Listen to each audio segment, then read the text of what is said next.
Our new experimental goop could stop the humans right in their tracks.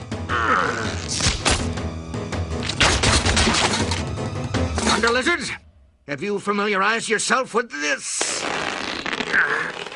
Thunder lizards! Just about. Got it. How are we doing back there? Almost ready, Doc. Any second now.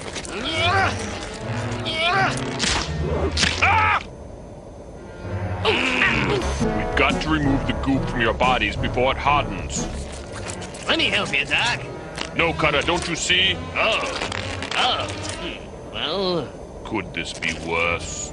Well, yes, in fact, it could, Doc.